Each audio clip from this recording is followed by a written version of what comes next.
Assalamualaikum warahmatullahi wabarakatuh. Saya adalah Alfiana, mahasiswi IAIN Langsa, Prodi PGMI semester 4 Unit 2. Ingin menjelaskan tentang teknik pengumpulan data dan instrumen penelitian. Pengertian pengumpulan data dan instrumen penelitian. Jenis pengumpulan data dan instrumen penelitian terbagi menjadi 4, yaitu yang pertama ada angket, yang kedua wawancara, yang ketiga observasi, yang keempat tes.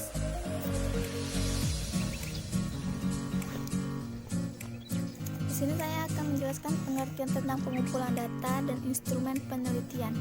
Pengumpulan data merupakan proses atau kegiatan yang dilakukan peneliti untuk mengungkapkan atau menjaring beberapa fenomena, informasi atau kondisi lokasi.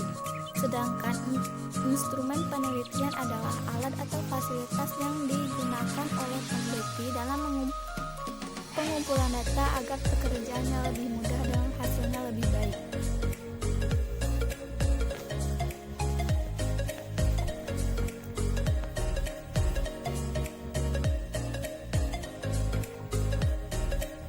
Jenis pengumpulan data dan instrumen penelitian.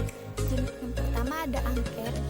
Jenis instrumennya itu skala dan inventory. Yang kedua ada wawancara, pedoman wawancara. Yang ketiga ada observasi, lembar observasi dan pedoman observasi. Yang keempat ada ujian atau tes. Angket adalah teknik pengumpulan data dan cara mengajukan pertanyaan tertulis untuk dijawab secara tertulis. Angket merupakan kumpulan pertanyaan-pertanyaan yang digunakan untuk memperoleh informasi dari responden tentang diri pribadi atau hal-hal yang ingin diketahui. Angket terbagi menjadi 2, yaitu angket terbuka dan angket tertutup. Angket terbuka adalah angket yang disajikan dalam bentuk sederhana sehingga responden dapat memberi isian sesuai kehendak dan keadaannya. Contohnya itu, apakah Anda memiliki kebiasaan belajar setiap hari di rumah?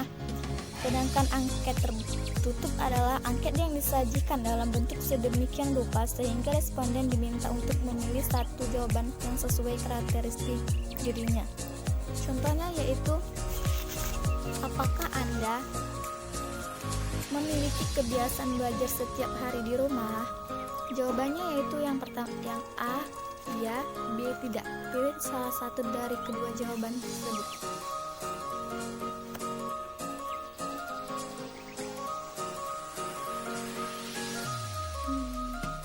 Selanjutnya, adapun kelebihan dan kelemahan angket, yaitu kelebihannya, responden dapat menjawab dengan bebas tanpa dipengaruhi oleh hubungannya dengan peneliti atau penilai.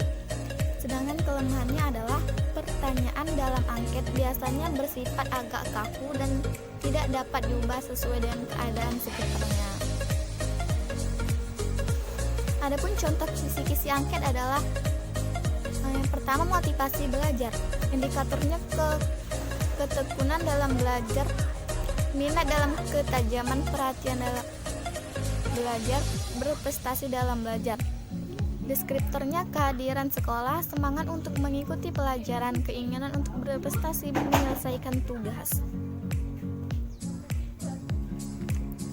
Selanjutnya yaitu ada wawancara dan interview.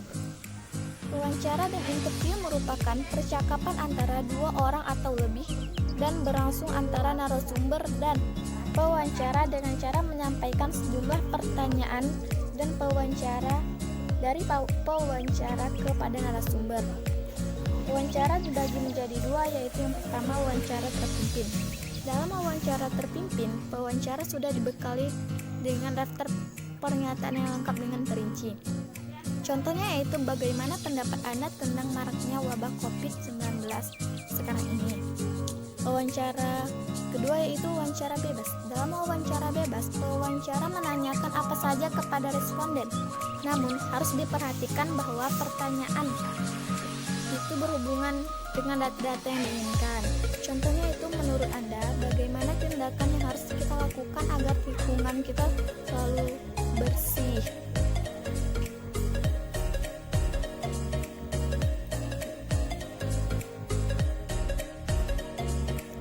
contoh kisi-kisi wawancara yang pertama yaitu kedisiplinan di kelas. Indikatornya yang pertama kehadiran, yang kedua kerapian. Deskriptornya yang pertama itu tepat waktu, yang kedua mengabsen, yang ketiga berseragam rapi.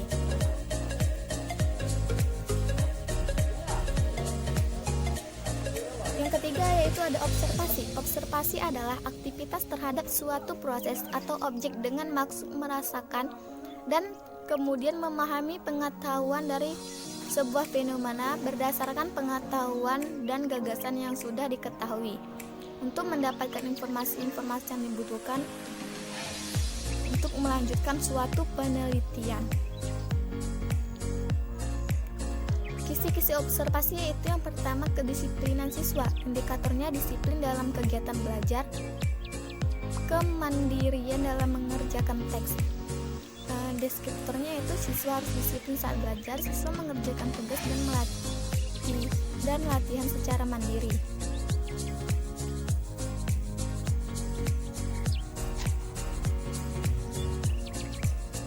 Adapun kekurangan dan kelebihan observasi yaitu kekurangannya satu, diperlukan waktu yang lama untuk memperoleh hasil dari suatu kejadian.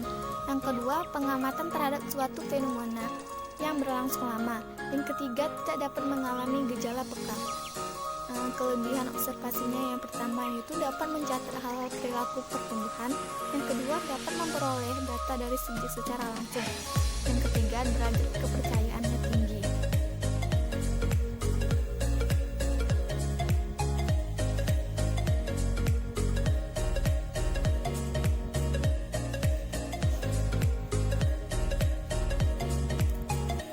Keempat ada tes. Tes merupakan penilaian yang dimaksud untuk mengukur pengetahuan, keterampilan, bakat, kebugaran fisik, atau klarifikasi peserta tes. Tes dibagi beberapa jenis yaitu yang pertama ada tes bakat, yaitu tes yang dilakukan untuk mengukur atau mengetahui bakat seseorang. Contohnya, apakah Anda bisa bernyanyi dan menari? Yang kedua yaitu ada tes hasil belajar, yaitu untuk mengukur hasil pencapaian seseorang. Contohnya, jelaskan cabang-cabang olahraga. Dan selanjutnya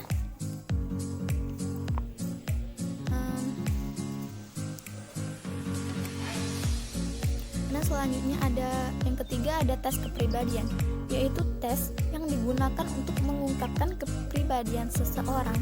Contohnya, kapan Anda merasa sangat baik?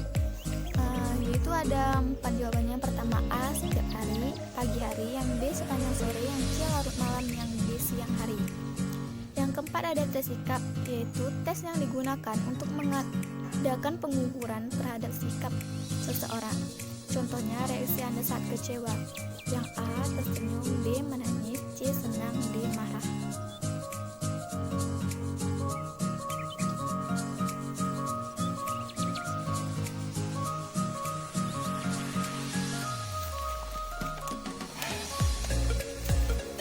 Yang kelima yaitu ada tes inteligensi, yaitu tes yang digunakan untuk membuat perkiraan intelektual seseorang. Contohnya klarifikasi. Perasaannya yaitu A, permintaan, B, pengaturan, C, penjelasan, D, penentuan.